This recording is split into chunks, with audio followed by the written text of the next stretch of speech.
Vous avez peut-être déjà entendu parler des cryptides. Vous savez, c'est ces animaux, ces créatures, ces légendes dont l'existence n'est pas vraiment reconnue, mais qui n'est pas non plus infirmée en parallèle. Donc des sortes d'entités qu'on trouve ici, en France, mais aussi en Amérique du Nord, en Afrique, en Asie. On peut les trouver dans les déserts, dans les profondeurs, dans la jungle ou même dans des forêts. Et là, on parle de la zone grise qui se trouve entre les animaux dont on est certain de l'existence, comme les poules, les éléphants et compagnie, et les créatures mythologiques, comme les licornes ou les dragons. Et non, là, on est entre les deux avec des bestioles ou des choses dont on se dit que pourquoi pas elles pourraient exister parce qu'on a des témoignages qu'il y a des choses étranges qui se passent sur ça, mais dont on n'arrive pas à prouver l'existence avec des preuves matérielles et scientifiques. Bref, les cryptides, dans la majorité des cas, ce sont des entités qui mettent très mal à l'aise, qui sont dangereuses et qui ont traumatisé des gens qui les ont rencontrés. Sans compter les personnes qui ont carrément été tuées par ces choses-là. Alors vous avez sans doute entendu parler du Dahu ou du monstre du Loch Ness, mais vous ne connaissez sans doute pas le Drekavac, le Ebugogo ou même le Atman. Et justement, pour traiter de tout ça, on a décidé de se servir du principe de l'iceberg. Là, l'idée c'est tout simple, commencez par traiter le sujet en surface, avec les cryptides que vous connaissez peut-être et qui sont un peu moins flippants.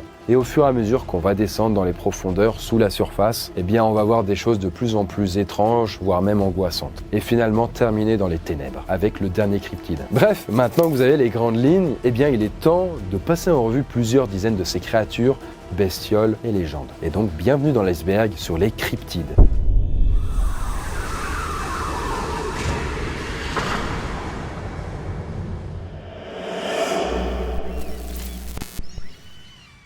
Et bien voilà, on commence, on est à la surface, et là nous allons parler des cryptides connus de pratiquement tout le monde et qui ne sont pas spécialement dangereux, ni même dérangeants.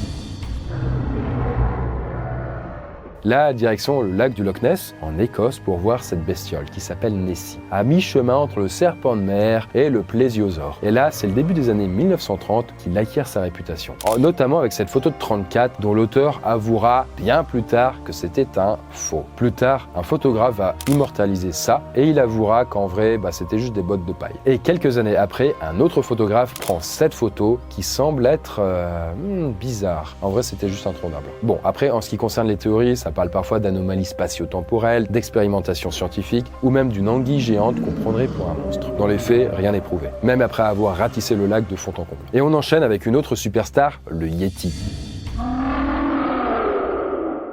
Là, il faut se rendre dans l'Himalaya pour avoir une chance de l'apercevoir, parce qu'on a découvert plusieurs empreintes au fil des années. Alors pour certains, le Yeti serait une sorte de descendant du Gigantopithèque, qui serait le plus grand singe ayant existé sur Terre. Et après pour d'autres, ce serait plutôt un ours, car pas mal d'analyses de poils trouvées dans l'Himalaya ont été réalisées. On se dit, putain, ça ressemble à un ours. Et en vrai, si la majorité, ce sont des poils de vache, de chien ou même de raton laveur, il y a un échantillon qui n'est pas identifiable. Donc pour les chercheurs, ce serait peut-être une espèce d'ours inconnu jusqu'à présent, ou un dérivé d'un ours polaire de couleurs différentes, ou même une sorte d'hybride entre un ours brun. Ça reste mystérieux, on n'a pas encore de réponse.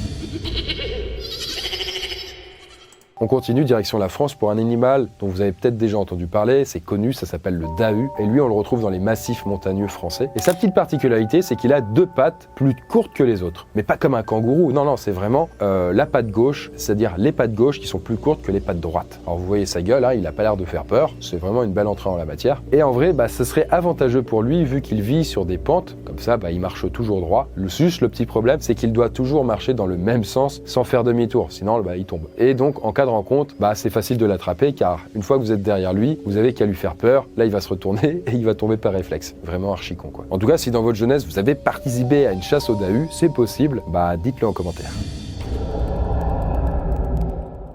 Alors celui-là, faut vous le dire, le mégalodon, il est vrai. Il a existé il y a des millions d'années. On est tous d'accord sur ça. J'ai même une dent chez moi qui fait à peu près cette taille d'un mégalodon. Mais pour certains, ce monstre antique existerait encore, tapi dans les abysses. Parce que le mégalodon, en fait, c'est un requin géant qui peut mesurer jusqu'à 20 mètres, avec des dents qui mesurent jusqu'à 20 cm. Par exemple, en 54, le bateau du nom de Rachel Cohen encaisse un choc violent. Et là, les marins retrouvent une dizaine de dents qui ont été plantées et perdues sur la coque. Et ces dents mesuraient entre 8 et 12 cm, donc un truc comme ça. On se dit, mais quel animal peut avoir ça? Là, ils ont mesuré la morsure de la coque et elle faisait près de 2 mètres de diamètre, donc gigantesque. Et ça ne correspond à aucun animal connu. À partir de là, on s'est dit, c'est peut-être le mégalodon, ce qui fait que ça s'est mis à enflammer l'inconscient du grand public. D'ailleurs, on a pu le voir dans le film En eau trouble et sa suite récemment. Notre prochain cryptide, lui, mêle ufologie et complotisme, et vous en avez certainement entendu parler, et ce sont les fameux reptiliens.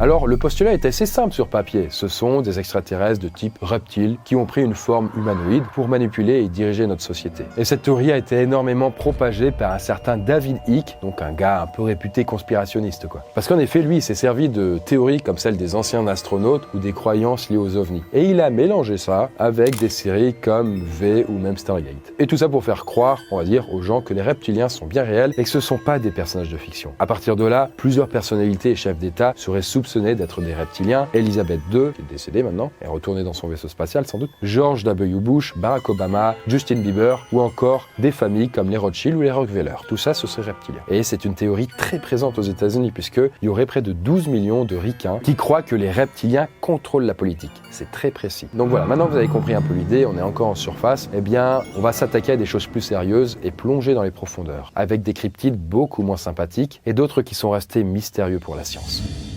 Mais avant ça, c'est l'occasion de vous parler d'un truc qui va peut-être vous intéresser. Sachez que j'ai lancé une campagne de financement sur KissKissBankBank sur la plus grosse saga que j'ai jamais créée et ça s'appelle Noisuli. Noisuli, c'est un roman très enrichi avec beaucoup d'illustrations, des musiques à côté, presque comme une BD, presque comme si on lisait un film et tout ça dans un bouquin. Et ça parle d'une université où on va apprendre à contrôler ses rêves, mais aussi également ses cauchemars, puisque on va se rendre compte qu'avec les capacités qu'on a en tant qu'étudiant à pouvoir gérer ses rêves, les diriger, aller dans les rêves des autres, pour pouvoir en fait lire des rêves qui ont été capturés dans des sphères, eh bien ça ouvre des possibilités dantesques, notamment de pouvoir parfois explorer aussi les cauchemars des gens, de voir qu'il existe tout un tas de créatures qu'on pourrait appeler des cryptides, cachées des yeux des gens normaux et qui restent tapis dans le monde onirique. Des créatures qui parfois sont sympathiques, mais on peut avoir des choses beaucoup plus flippantes, comme par exemple les noctéfroids. Vous savez, ces créatures effrayantes que les gens voient quand ils font des paralysies du sommeil. Eh bien moi, dans ma saga, ce sont des vraies créatures qui viennent profiter de la paralysie des gens pour voler leur énergie. Bref,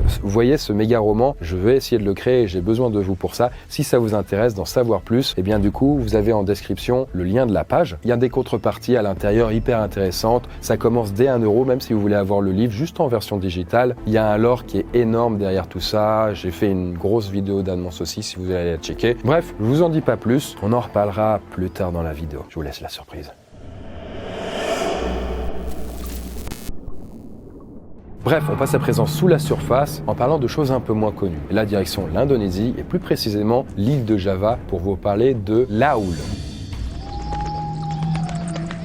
Et là, clairement, une créature terrifiante dont tout le monde n'est pas à 100% d'accord sur sa véritable apparence. Alors pour certains, ce serait un hybride avec un corps de chimpanzé et des ailes de chauve-souris. Mais pour d'autres, ce serait simplement une chauve-souris géante. Et quand je vous dis géante, là, on parle quand même d'un animal avec une envergure allant de 2 à 9 mètres en fonction des témoignages. Vraiment, c'est un avion le truc. Par contre, tout le monde est d'accord pour dire que l'Aoul a des yeux sombres, des ailes rougeâtres et d'énormes griffes ainsi qu'une fourrure. Et si l'Aoul se nourrit principalement d'animaux locaux, comme des poissons, il peut aussi s'attaquer à des humains puisqu'il est très territorial. D'ailleurs, son nom vient du cri Aoul. Et pour savoir d'où ça vient, faut remonter à 1925 avec un naturaliste nommé Ernest Bartel qui, en pleine exploration, fait la rencontre d'une chauve-souris géante inconnue qui passe juste au-dessus de sa tête. 2 ans plus tard, le même bonhomme qui est dans la jungle de Java entend une nouvelle fois ce Aoul très clair et très précis. Et à partir de là, eh bien, sa légende naît.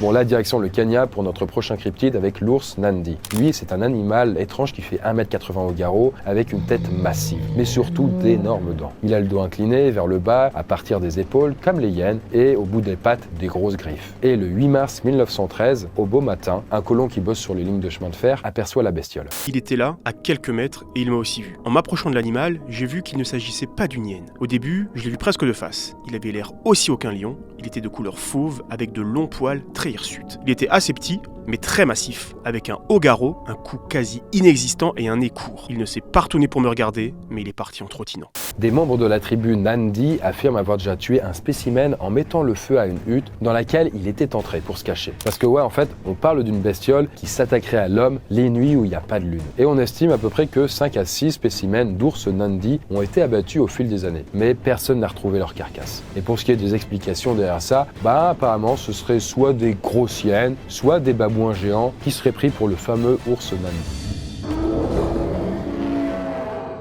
Là, nous sommes en avril 1977 et un navire japonais qui pêche près de la Nouvelle-Zélande remonte une curieuse carcasse. Et il trouve un corps en décomposition qui mesure plus de 10 mètres de long et qui pèserait pratiquement 2 tonnes. Et rapidement, il pense avoir trouvé le corps d'un plésiosaure, donc un dinosaure hyper ancien. Parce qu'en vrai, en effet, le long cou, les 4 grandes nageoires et la queue font directement penser à ce dino. Surtout que pour les premiers scientifiques à analyser le truc, ce n'est ni un poisson, ni une baleine, ni aucun autre mammifère. Sauf que le problème, c'est qu'à l'époque, vu que cette carcasse pue comme pas possible, le capitaine du navire décide de le rebalancer à l'eau pour pas contaminer le poisson qui a été pêché, quoi. Et ce qui fait que les rares restes qui ont été ensuite analysés font plus penser à une carcasse de requin pèlerin. Quand un requin pèlerin est mort et se décompose, après des mois, des années, il faut savoir qu'il y a de fortes chances que sa carcasse ressemble, avec le temps, à un plésiosaure. En effet, les premières parties du cadavre du requin pèlerin qui vont se décomposer sont la partie inférieure de la mâchoire, la chair près des branchies, ainsi que les nageoires dorsales et caudales, ce qui donnera cette forme.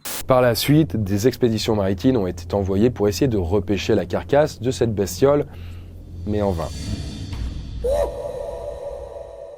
Là, on remonte au mois de septembre 1989, très précisément, près de Gérone, je trouve en Espagne. Parce que là a été trouvé le fameux gnome de Gérone.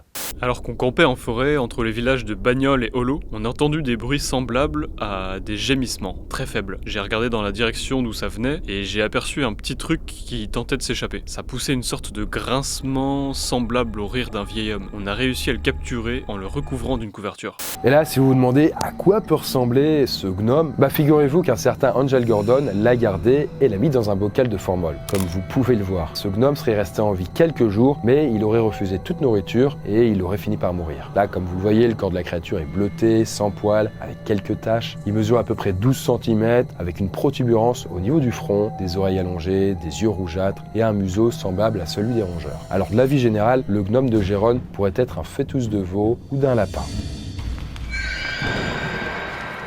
La direction, l'Amérique, pour parler du dernier cryptide de cet étage, le Thunderbird, ou oiseau tonnerre. Et cette bestiole aurait été observée de l'Alaska jusqu'en Amérique centrale. Parce qu'il y a eu une attaque d'oiseau tonnerre qui reste marquante. Elle s'est passée en 77, en plein été, à Lauderdale, dans l'Illinois, où 2 oiseaux attaquent un jeune garçon de 10 ans, du nom de Marlon Lowe. Lui, le petit gamin, il joue tranquillement dehors, et là, l'un des piafs le soulève et le transporte sur une dizaine de mètres avant de le lâcher. Mais il se trouve que plusieurs témoins ont assisté à l'attaque et ont décrit ces oiseaux comme noirs, avec un anneau blanc autour du cou et un corps qui mesurait près de 1,30 m. Mais surtout avec des ailes de plus d'1 mètre et un grand bec crochu et des griffes. Bon, après, il y a de fortes chances quand même que beaucoup d'oiseaux tonnerres soient en réalité, peut-être des condors, et notamment les condors des Andes. Vous voyez, ils ressemblent à ça. Quelques moyens de se tromper. Le condor, je le rappelle, il a quand même une envergure de 3,50 m, ce qui fait de lui l'oiseau avec la plus grande envergure au monde, avec l'albatros sur l'heure. Et là, pour ce qui est de son nom, oiseau tonnerre, certaines tribus amérindiennes racontent que ces oiseaux sont si grands et si puissants que lorsqu'ils battent des ailes, le tonnerre se déclenche. Voilà pour cet étage. Je vous propose de nous enfoncer un peu plus profondément avec des nouveaux cryptides, dont certains prédiraient de grandes catastrophes. Très bien, on est un peu plus dans les profondeurs, et là commençons avec le diable de Jersey.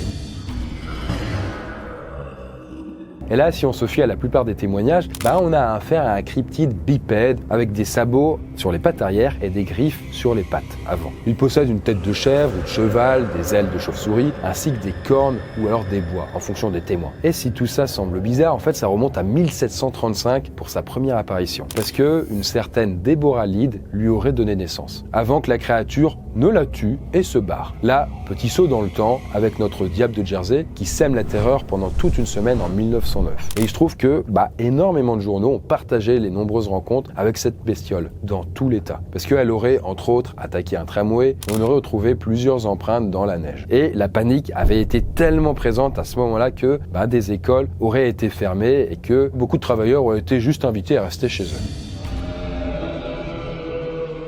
On continue, là on retourne en Afrique pour parler de l'Emela Ntuka, qui en lingala, donc la langue du Congo, signifie tueur d'éléphants. Tueur d'éléphants, après il peut aussi s'attaquer aux rhinos et même aux hippopotames. Sauf que le petit plot twist avec ce tueur d'éléphants, c'est qu'il serait herbivore. Donc il ne les attaquerait pas pour s'alimenter, mais juste pour le plaisir, pour le kiff. Surtout quand on le dérange un peu trop. Et il faut dire qu'il est armé pour. Parce que là on parle d'un quadrupède qui est aussi massif qu'un éléphant, qui peut mesurer plus de 3 mètres et peser près de 6 tonnes, avec une arme de choix, une corne façon rhinocéros. pour bien empaler. D'ailleurs, dans l'un des épisodes de la série documentaire World Mysteries, il était prévu d'interviewer un homme qui prétendait avoir rencontré ce fameux Emelam Tuka, mais mort. Et d'ailleurs, le gars interviewé affirmait pouvoir posséder la corne de l'animal, qu'il avait retiré lui-même du corps. Bref, l'épisode du docu a bien été filmé, mais il n'aurait été jamais diffusé. Cette fois-ci, je vous emmène du côté de la Virginie, aux États-Unis, pour le cryptide que vous connaissez peut-être sous le nom de Mothman. Parce que là-bas, en 1966, plusieurs hommes qui bossent dans un cimetière ont d'un coup vu une créature ailée qui s'est détachée des arbres. Et là, ils sont catégoriques. Ce n'est pas un oiseau ou quelque chose d'humain, parce que cette créature va ensuite être observée à de nombreuses reprises dans les environs. Une nuit tard, on fait un tour en voiture avec mon amoureux et un couple d'amis. Et alors qu'on passe devant une usine, on aperçoit d'un coup 2 lueurs rouges dans le noir. On décide alors de s'arrêter, pensant que c'est un animal sauvage, mais on est très loin du compte. J'aperçois alors une créature qui ressemble à un humain, mais qui a de grosses ailes rabattues sur le dos et qui semble faire 2,10 m.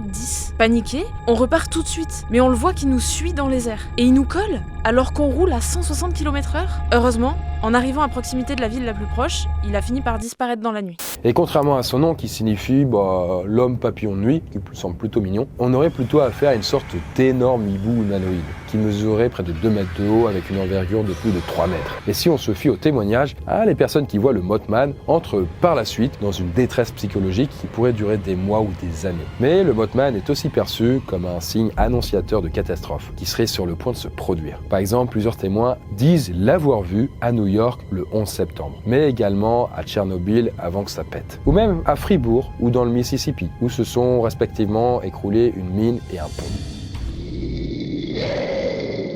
On reste toujours en Amérique pour ce cryptide, et là plus précisément au sud des États-Unis, au Mexique ou même à Porto Rico. Parce que laissez-moi vous parler du suceur de chèvre.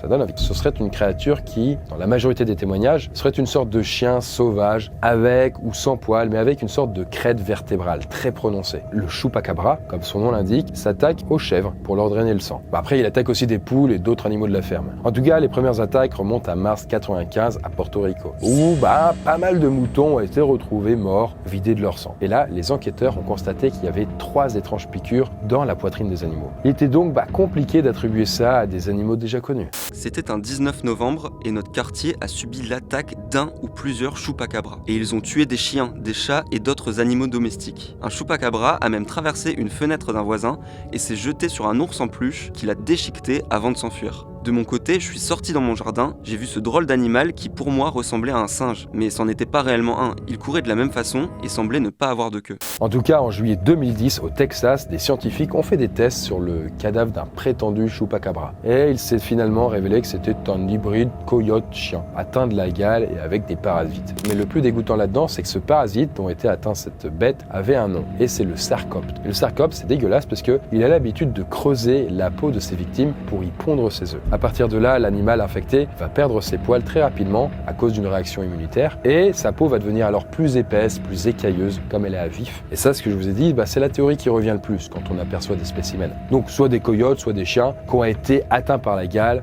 en sous-nutrition ou avec une sacrée maladie. Et donc en vrai, derrière un animal qu'on pense agressif, dangereux ou même mutant, ce serait juste en vrai un petit ver parasite de quelques millimètres. Très bien, on est à présent à mi-parcours de notre voyage vers les profondeurs et donc je vous propose de continuer dans le glauque et la dangerosité. Très bien, on est à présent dans les grandes profondeurs et là, en plus de choses dangereuses, on a parfois des choses assez dégoûtantes qu'on a retrouvées sur Terre. Et justement, direction la grande barrière de corail en Australie pour le Moa Moa. Et là, une bestiole que James Cook, un des plus grands explorateurs de notre histoire, pense avoir vue à la fin des années 1700. Alors, il l'a décrit comme une créature au long cou, avec un dos massif qui fait penser à une carapace de tortue, mais avec une énorme queue de poisson. Après, selon les témoignages, on estime sa taille à 2,50 m de large et 1,50 m de haut. Et à la fin des années 1800, donc près d'un siècle plus tard, on recense une dizaine d'observations en quelques jours. Et là, les indigènes de la région assurent que la créature attaque les villages et surtout tue les membres de leur tribu. Et donc, une créature marine, sans doute de la famille des tortues, qu'il ne faut surtout pas croiser. Et il semblerait qu'à partir de là et de leurs témoignages, de leur peur, la légende du Moa Moa était née.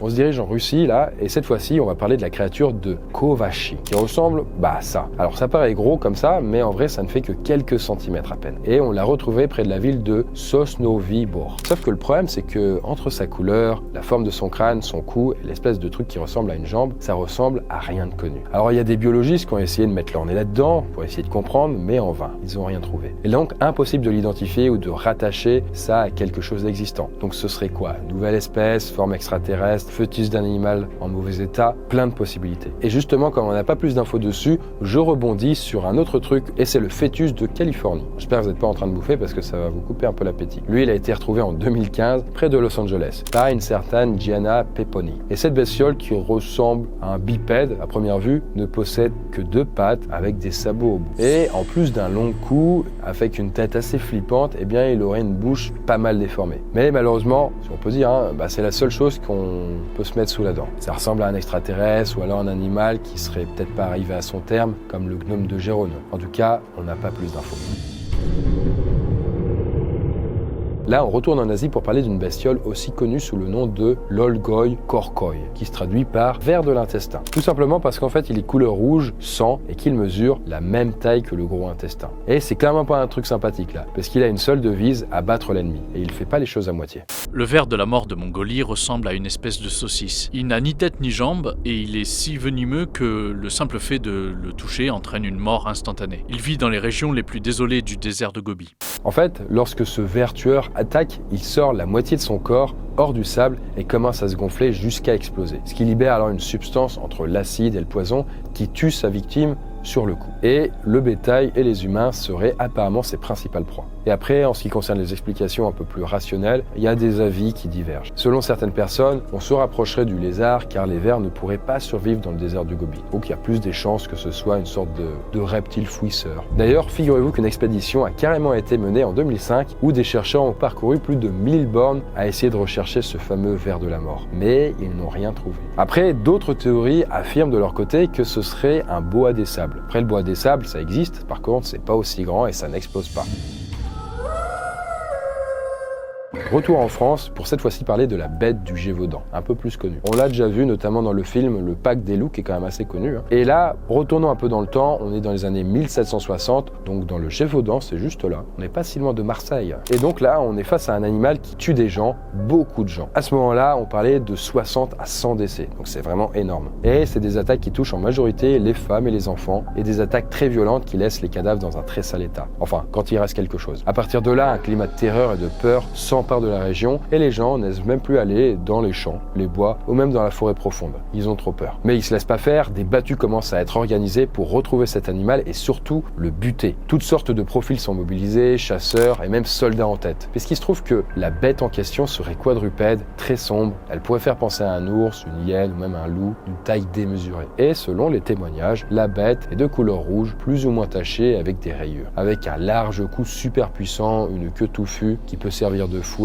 et bien sûr des grosses pattes. Et puis voilà, le temps passe et la bête aurait été trouvée et tuée par un certain Jean Chastel, après des semaines et des semaines de traque. Sauf que beaucoup s'accordent à dire, à l'époque, qu'il est impossible à 100% d'être sûr que c'était bien cet animal. Après, bien entendu, on a vraiment voulu savoir ce qu'était cette bête, vu que aucun animal du genre n'avait jamais été vu. On sait pas trop, est-ce que c'était un hybride, chien, loup, une espèce d'ours qui aurait muté, un félin qu'on pensait disparu, une hyène qui serait aventurée dans la région. En tout cas, l'hypothèse de la hyène, elle revient souvent. Et cette hyène aurait appartenu à Jean Chastel lui-même. Un jour, elle se serait échappée, il l'aurait traquée pour la retrouver, et après qu'elle aurait tué des dizaines de personnes, eh bien, il l'aurait tuée.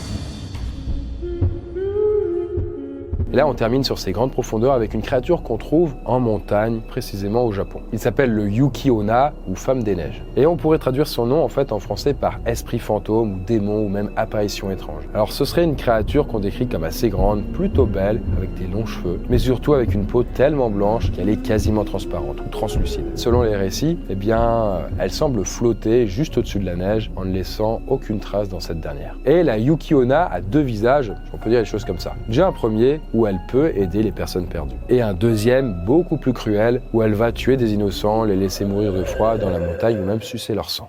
La légende raconte que le bûcheron Mosaku et son apprenti Minokichi se sont un jour réfugiés dans une cabane pendant une tempête de neige. Pendant la nuit, Minokichi voit une jeune femme d'une grande beauté et vêtue d'un kimono blanc. Elle avait la peau d'une blancheur irréelle, de longs cheveux noirs et des lèvres bleues. Elle souffle alors son haleine glaciale sur Mosaku, le tuant au passage. La femme, Yuki-onna, épargne Minokichi et lui demande de ne jamais parler de ce qu'il a vu. Des années plus tard, Minokichi épouse une jeune femme nommée Oyuki. Un jour, il raconte à sa femme l'histoire de Yuki-onna. Sauf que Yuki-onna et Oyuki sont la même personne. Elle se met en colère et l'abandonne. Elle épargne sa vie à cause de leur enfant, mais le menace de le punir s'il n'est pas un bon père. Yuki-onna se transforme ensuite en brouillard blanc et disparaît. Si en tout cas vous avez prévu d'aller dans les montagnes japonaises un jour, ouvrez quand même l'œil sur ça. Quant à nous, on continue notre plongée, cette fois-ci dans les abysses, donc l'avant-dernier niveau, avec des créatures qui risquent peut-être d'hanter vos nuits, dans tous les sens du terme, quand vous verrez à quoi elles ressemblent.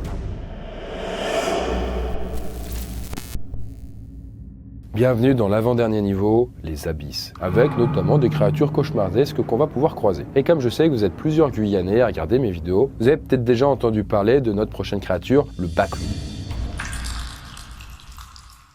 Il est aussi appelé le gnome visqueux et c'est un petit humanoïde qui mesure pas plus d'1 mètre. Il a souvent un corps de bébé ou de très jeune enfant avec une peau visqueuse. En fait, selon les légendes, il se nourrit de chair d'enfant ou de petits animaux. Il est souvent synonyme de danger, de malchance dans les meilleurs des cas. Le baclou est souvent rattaché à un propriétaire humain qui peut s'en servir à des fins questionnables. Dans l'idée, l'exploiter pour pouvoir tuer des gens ou faire des trucs qui ressemblent à de la magie noire, quoi. Ce qui pourrait d'ailleurs expliquer certains phénomènes qui ressemblent à une hystérie collective. Fin décembre 2023, l'après-midi a été particulièrement mouvementé au lycée Léopold Helfort de Mana. Il y a eu des hurlements, ça courait partout dans le lycée. Selon les témoignages, l'hystérie collective ressemblerait à une crise de baclou. Une quinzaine d'élèves ont été pris en charge par le personnel de l'établissement. Gendarmes et pompiers ont été appelés sur place pour aider à faire revenir la situation au calme. Les élèves du lycée ont fini par être rassemblés sous le gymnase, mais certains élèves ont quand même été conduits au centre hospitalier.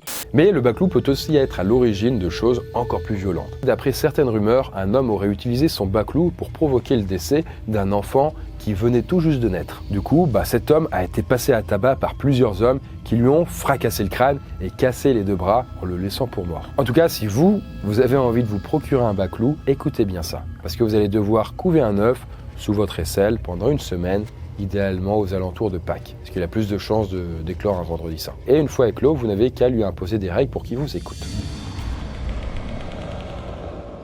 On reste toujours en Amérique du Sud pour notre prochain cryptide, et là on file dans la cordillère des Andes pour parler de El Cuero, qui vit dans le lac Lácar. Et en fait, El Cuero, ça pourrait se traduire par peau ou cuir. Et en fait, si on lui a donné son nom, c'est justement à cause de son apparence, qui fait penser à une peau d'animal qu'on aurait étalée pour la laisser sécher au soleil. Et c'est une bestiole qui, selon les témoignages, a une mâchoire extensible, un peu comme un requin lutin. Vous voyez un peu cette gueule-là. Mais après, tous s'accordent à dire que quand ils l'ont vu, ses yeux vous transpercent, qu'il aurait une queue en forme de fouet et des sortes de griffes. Bref, globalement, on a affaire à une sorte de raie en version beaucoup plus dangereuse. Et aussi potentiellement amphibie, donc qui vit dans l'eau, mais qui pourrait aller peut-être sur la terre ferme. Et en tout cas, selon les indigènes sud-américains, El Cuero aurait déjà entraîné plusieurs enfants au fond de son lac. Et toujours selon les indigènes, El Cuero aurait une sorte de petite trompe pour percer la peau de ses victimes afin d'aspirer leurs organes internes et leur sang. Une photographie a même été prise en 2014 par un pêcheur du nom de René Zucker et c'est une des seules preuves qu'on a pu se mettre sous la dent. Bon, malheureusement, avec la déformation qui est créée par l'eau et puis la qualité qui est pas ouf,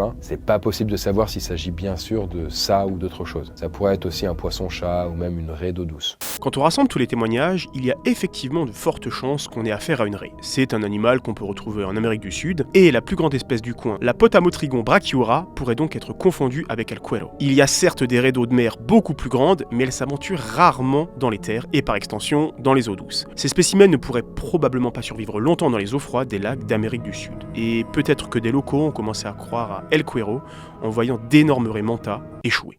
En tout cas, pour certains scientifiques, El Cuero pourrait être une sorte d'invertébré primitif, comme les nudibranches, c'est leur nom. Alors les nudibranches, pour info, c'est des prédateurs carnivores. Après, c'est quand même tout petit et un peu mignon là, vu de loin quand même. Ils sont pas très grands, hein, ils font quelques centimètres, mais ils sont carnivores. Et pour ces scientifiques, El Cuero serait une sorte d'évolution de ces trucs-là, vu qu'il peut aussi, à des rares occasions, aller sur la terre ferme pour chasser. Et après, pour d'autres, comme le zoologiste Karl Schucker, ça pourrait être juste une méduse géante qui habite dans les grands fonds, comme on l'a trouvé dans le Pacifique Sud. Parce qu'en effet, il y a pas mal de choses qui concordent là-dedans. Sauf que bon, les méduses, comme ça vit en eau salée, là, ça limite quand même pas mal les possibilités.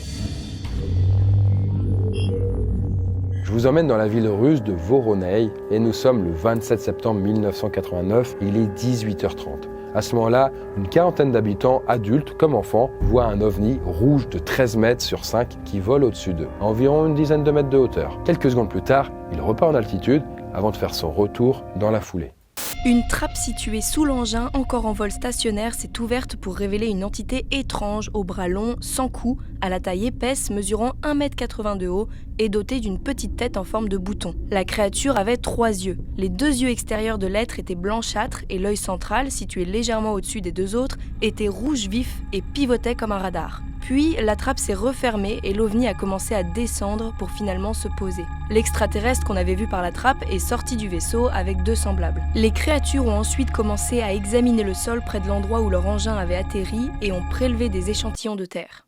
Puis, ces aliens ont disparu d'un coup avant de revenir, en faisant disparaître un jeune garçon et avant de partir pour de bon. Et là, dans la foulée, toute une chier de scientifiques, d'agences gouvernementales soviétiques et de journalistes ont débarqué dans la ville. Donc avec plein d'articles et tout, pas mal de bruit quand c'est arrivé. Par la suite, les témoins de cet incident ont assuré avoir revu cet ovni plusieurs fois dans les 2 semaines suivantes. Bref, suite aux enquêtes qui ont été menées précisément sur le lieu de la rencontre, il a été constaté une énorme trace en forme de gros losange, qui n'aurait pu être créée que par une pression de plusieurs tonnes, très clairement. En tout cas, certains scientifiques auraient également détecté des perturbations dans le champ magnétique dans le coin. Là, ce n'est qu'un résumé de l'histoire, mais vous pouvez la lire en entier, ça vaut le coup. Alors, beaucoup de personnes crient au scandale, mais bon, entre tous ces témoignages, la guerre froide à l'époque a sans doute forcé quand même l'URSS à garder tout ça secret. Donc, une histoire vraiment très étrange, et pour vous dire, c'est un peu l'équivalent de l'épisode de Roswell, mais version russe.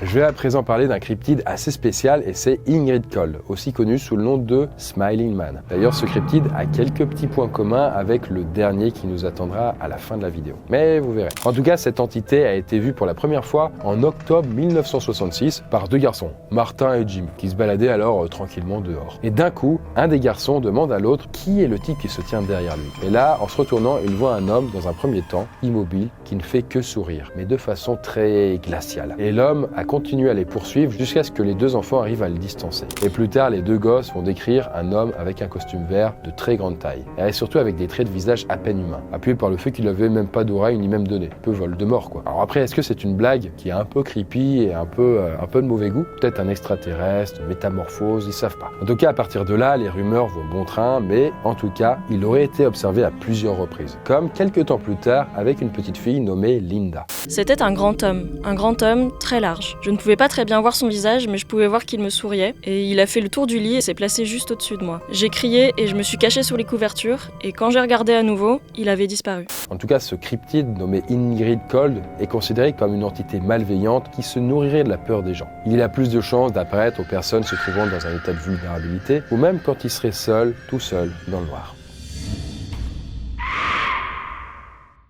Et pour terminer ce niveau, je vous emmène en Europe de l'Est pour vous parler là du Drekavac. Parce que dans le folklore slave, c'est une sorte de croque-mitaine qui viendrait de l'âme des enfants morts qui n'ont pas été baptisés. Une créature qui peut avoir plusieurs formes selon les témoignages, soit une sorte de chien avec une tête disproportionnée, soit une sorte de primate. Par contre, tout le monde est d'accord pour dire qu'il a un cri à glacer le sang. Et il se trouve qu'au début des années 90, on retrouve la carcasse d'un mystérieux animal. Et pour les habitants de Kravika, c'est un Drekavac à coup sûr. L'animal mesurait 80 cm de long. Il n'avait pas de fourrure et ressemblait à un chien. Mais il avait une tête de serpent avec des longues canines, un long cou, de longues pattes arrière semblables à celles d'un kangourou et des sortes de membranes entre les doigts. Pour un des autres villageois, cette bête a été fabriquée dans un laboratoire avant d'être relâchée dans la nature. Et quelques temps plus tard, en 2012, c'est une patte qu'on va retrouver du côté de Polaka. Et figurez-vous que les Drekavac, on en a vu un peu partout. Mais bon, sachez qu'en gros, c'est en Serbie, en Croatie Croatie ou en Bosnie-Herzégovine.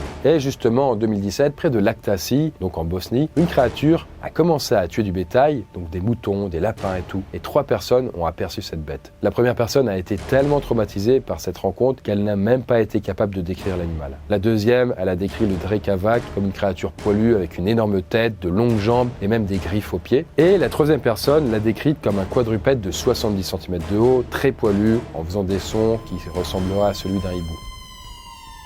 Voilà pour cette créature étrange, mais pour nous, il est temps de nous enfoncer dans les ténèbres.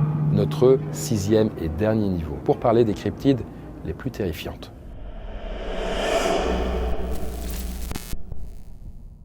Alors très bien, pour attaquer nos ténèbres dans lesquelles on va retrouver les pires cryptides, on remonte au 8 novembre 1958 très précisément.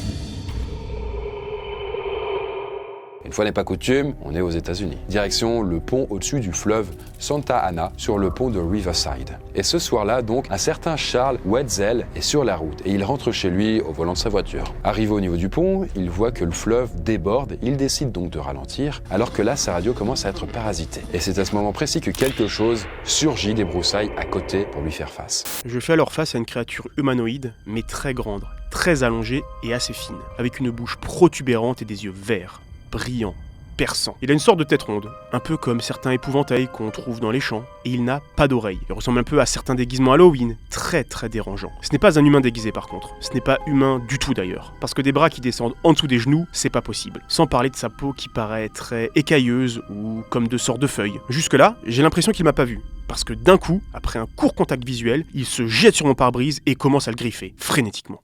En plus de ça, la créature pousse des espèces de cris stridents, et le premier réflexe qu'a alors notre cher Charles, c'est de se saisir de son flingue qu'il garde toujours sous son siège. Il analyse rapidement la situation et il se dit qu'ouvrir la fenêtre pour essayer de tirer sur ce truc serait sans doute la pire décision au monde. Et donc il se ravise, et il recache son flingue. Finalement, la créature en question finit par tomber du capot et s'écrase au sol. Et Charles embraye alors directement pour lui rouler dessus. Et il se souvient encore du raclement que ça a produit, et surtout les cris et les sortes de grognements de la créature, en la broyant. Il file ensuite directement chez les flics, qui remarquent les grosses griffures sur le pare-brise, le capot et les fuites d'huile sous le véhicule. Mais quand les flics retournent sur place sur le pont, aucune trace de la bestiole. La nuit suivante, un autre conducteur aurait également fait la rencontre d'une goule à tête de citrouille, donc nouvelle espèce inconnue sur Terre, un alien qui se serait écrasé sur notre planète, ou alors peut-être juste un simple vautour que Charles aurait confondu avec le stress et la peur. Eh bien, on ne le saura sans doute jamais. On enchaîne sur un autre cryptide avec une allure humanoïde, le Pale Crawler. Une créature qui mesure là entre 1,20 m et 2 m selon les rencontres, et qui, comme son nom l'indique, a une peau pâle, quasiment translucide, à vous filer des frissons. Et un peu à la manière du monstre de Riverside, eh bien, il a des jambes et des bras assez fins, plutôt longs, un rendement disproportionné. Toutes ces descriptions, en tout cas, sont basées sur les témoignages qui ont été faits. En commençant par celui du 2 avril 1946, avec le sergent McKay, qui est de retour là d'Europe, après avoir combattu lors de la Seconde Guerre mondiale. Et il affirme avoir vu une créature humanoïde, pâle comme pas possible, avec des yeux enfoncés dans leurs orbites, qui avait cependant un regard qui la transperçait. Et c'est largement plus tard que des rapprochements ont été faits avec le Pale Crawler. Mais McKay a assuré à plusieurs reprises qu'il avait bel et bien vu cette chose et que ce n'était en aucun cas un syndrome de stress post-traumatique, comme ça peut être souvent le cas pour les soldats qui reviennent de guerre. Bon, voilà, petit saut dans le temps pour arriver au 14 juin 2008, la direction la forêt à côté de Higgins Lake, dans le Michigan, où 2 hommes anonymes ont rencontré le Pale Crawler. Alors, si l'un d'eux a été salement blessé, en revanche, le second a encore eu moins de chance parce qu'il a perdu carrément la vie. Alors, la police, suite à ça, a officiellement communiqué sur une attaque d'ours, mais c'est réfuté car dans une vidéo, qui malheureusement a été perdue dans le temps, ça dit tout le contraire. Bref, on avance ensuite durant l'été 2013, dans le nord de l'État de New York cette fois, et là-bas, un garde forestier fait la rencontre du Pale Crawler. Elle était là à quelques mètres, cette espèce de créature de pratiquement 2 mètres, d'un blanc que je n'avais jamais vu, presque translucide. Je ne me souviens plus exactement de toute ma rencontre avec cette bestiole, mais j'ai pu filmer toute la scène, je le jure. Mais ses supérieurs étouffent rapidement la chose, encore une fois, car cet homme est décrit comme doté d'une faible capacité mentale, d'une incapacité à distinguer la réalité de la fiction, sauf que là encore, la créature a été filmée, mais le garde forestier qui l'a vu, s'est fait confisquer la vidéo. Et finalement, le 19 avril 2022, à proximité d'Elkhorn, dans le Wisconsin, un Pale Crawler a été observé à une intersection. Mais d'après certaines versions, et à cause de la localisation précise, il aurait peut-être été confondu avec un autre cryptide, la bête de Braid Road. Je vais aborder maintenant le cas d'Ebugogo, qu'on pourrait globalement traduire par la grand-mère qui mange tout. Ça fait un peu flipper. Et cette fois-ci, direction Flores, qui est une île en Indonésie, recouverte de forêts et de jungles. Et ici, on peut donc apercevoir une femme de très petite taille, d'environ 1 mètre, qui se balade sur ses 2 jambes, malgré une démarche un peu maladroite. Sauf que cette femme, cette vieille dame, elle a la capacité de grimper aux arbres très très vite, comme un singe. Elle a des longs cheveux, un petit ventre rond, un nez large et plat et des oreilles assez décollées. Et surtout, elle a très très faim. En fait, au niveau de la description physique, on est quand même assez proche de l'homme préhistorique et vous allez sans doute voir que c'est peut-être vrai. Parce que si pour certains, Ebugogo, donc cette vieille dame que je vous décris, est une créature assez timide qui fuit le danger, selon d'autres, et notamment selon les locaux, ce serait tout autre. En fait, ils parlent, eux, d'une créature très agressive, capable d'attaquer les humains si elle se sent menacée, pour protéger par exemple son territoire ou ses petits, mais aussi pour se défendre contre les humains qu'elle juge trop envahissants. Et bien sûr aussi si elle a faim, qu'elle est affamée. Et d'ailleurs, il n'est pas rare qu'elle s'aventure dans des habitations de villageois reculés pour voler de la bouffe. L'Ebugogo est également venue dans le village pour enlever des enfants. Oui, vous avez bien entendu. Le fait qu'elle soit affamée l'a rendue aussi beaucoup plus agressive, beaucoup plus imprévisible. Et malgré sa toute petite taille, elle nous inspire la crainte, la peur. Alors en fait, cette Ebugogo, elle a longtemps été considérée comme une légende, mais le discours a pas mal changé depuis les années 2000. Parce qu'en vrai, dans la grotte de Liangbua, on a retrouvé des restes humains qui n'étaient pas récents du tout. Et les os en question, qui appartiennent à une personne de très petite taille, entre 1 mètre et 1 mètre 10, ont été datés à seulement 13 000 ans. Donc ce qui est à l'échelle du coup des temps géologiques, c'est très très peu. Et ça a été identifié comme appartenant à l'Homo florensiensis, ou l'homme de Flores. À partir de là, ça a complètement relancé le fait que quelque part sur l'île, des spécimens pourraient avoir survécu et qui seraient restés cachés à l'abri des regards. Et bien sûr, dans ces spécimens, on vous le donne en mille, il y aurait l'Ebugogo. En 2015, justement, une sorte de faux documentaire a été réalisé sur cette fameuse île de Flores. Et là, il était question de cannibalisme et bien sûr de l'Ebugogo qui était tout au centre de l'histoire. Et dans ce reportage, on va dire, on pouvait retrouver des scènes tournées comme dans un vrai film, mais également des scènes d'archives avec les fouilles qui ont été effectuées. Donc, de quoi perdre le spectateur qui n'arrivait plus à ce moment-là à différencier la fiction de la réalité. Mais en tout cas, il est pratiquement sûr que quelque chose rôde ou a rôdé sur l'île de Flores. Après, est-ce que ce serait juste des indigènes qui se cachent de la civilisation, peut-être des primates qui donneraient l'impression d'être humains, ou alors une véritable souche voisine de l'Homo sapiens qui serait restée cachée. Au fin fond des ténèbres, on retrouve notre tout dernier cryptide et il porte un nom qui est apparu il y a très longtemps de ça et c'est le Atman. Alors le Atman, on le décrit comme une grande silhouette noire, mesurant près de 2 mètres, portant un grand manteau et surtout un chapeau. Alors peut-être que vous avez déjà fait une paralysie du sommeil. Vous savez, c'est ce trouble qui fait que vous vous réveillez mais que vous êtes incapable de bouger ou de parler. Vous êtes comme bloqué dans votre corps et vous pouvez juste ouvrir les yeux. Là, vous êtes alors pleinement conscient, vous ne dormez plus, vous n'avez pas le sentiment de dormir, sauf que petit problème, comme vous ne pouvez pas bouger, on décrit qu'à ce moment-là, il peut y avoir des hallucinations visuelles, auditives ou tactiles, comme si vous étiez encore un pied dans la réalité et un pied dans les rêves. Et c'est précisément là, dans la plupart des cas, que le Atman entre en jeu. Et il apparaît alors dans un coin de notre chambre pour nous observer. Quand j'avais 13 ans, j'ai fait une paralysie du sommeil. Ma chambre était complètement dans le noir et je m'en souviens très bien. Sur le mur en face de mon lit, il y avait une grande ombre. C'était celle d'un homme gigantesque avec un chapeau haute forme. Il est resté là à me fixer et j'ai essayé de bouger ou de crier mais rien sortait. Quand j'ai enfin pu bouger, je me suis mise en boule et je me suis rendormie. Mais selon d'autres témoignages, et c'est là que ça devient de plus en plus inquiétant, le Atman quitte d'abord la pièce le temps que la victime arrive à se lever. Mais il continue à rester là alors qu'elle est bien réveillée, elle peut bouger et elle peut alors le voir dans la rue, au loin, avant de disparaître pour de bon. Et là, figurez-vous que les témoignages, il n'y en a pas juste quelques-uns ou quelques dizaines comme c'était le cas avec d'autres cryptides, mais il y en a des centaines, si ce n'est des milliers à travers le monde entier. Parfois, le Atman parle, parfois non. Parfois, il tient une sorte de montre à gousset, parfois non. Et il se trouve que le Atman, parfois, est entouré d'autres créatures plus petites, comme s'il était leur maître, des créatures qui peuvent ressembler pas mal aux monstres qu'on peut voir dans les paralysies du sommeil, très flippantes avec des yeux blancs qui rampent sur vous notamment, pour essayer de vous étrangler. Et d'un seul coup, c'est là vraiment que on voit, ce qu'on a été recherché après, au final, qui était Atman apparemment. C'était vraiment un homme d'environ un bon 1,85 m quand même, avec tout en noir, comme si c'était une ombre, comme si tu faisais le dessin de la silhouette d'un homme, tout en noir en fait, il n'y avait aucun relief. Et il avait un chapeau qui faisait un gros cercle comme ça, avec le petit truc au-dessus, vraiment cliché inspecteur années 80. Il avait le long blouson qui lui descendait jusqu'aux chevilles. En tout cas, si le Atman semble la plupart du temps vu dans ces conditions. Alors si dans la plupart des cas, comme avec Victor, le Hatman semble juste un observateur curieux ou inquiétant, eh bien il se trouve qu'à certains moments, il peut aussi attaquer, même si ça reste rare. Et ce qu'il y a d'assez étonnant et troublant avec le Hatman, c'est que ce serait l'une des principales sources d'inspiration du Slenderman, qui est une creepypasta, lui, et qui est apparu parmi les légendes d'Internet, mais également d'un film bien connu, et c'était Krueger, Les Griffes de la Nuit. Krueger, donc du coup, est un monstre, un homme en fait, avec un chapeau, avec un pull pas possible, et qui vient torturer et tuer les gens durant leur sommeil. Eh bien, c'est tout inspiré du Hatman qui existait bien avant ça. On peut retrouver des témoignages qui datent même de plusieurs siècles quand on commence à creuser. Et là, nous n'avons qu'effleuré la surface de ce que pourrait être vraiment le Hatman.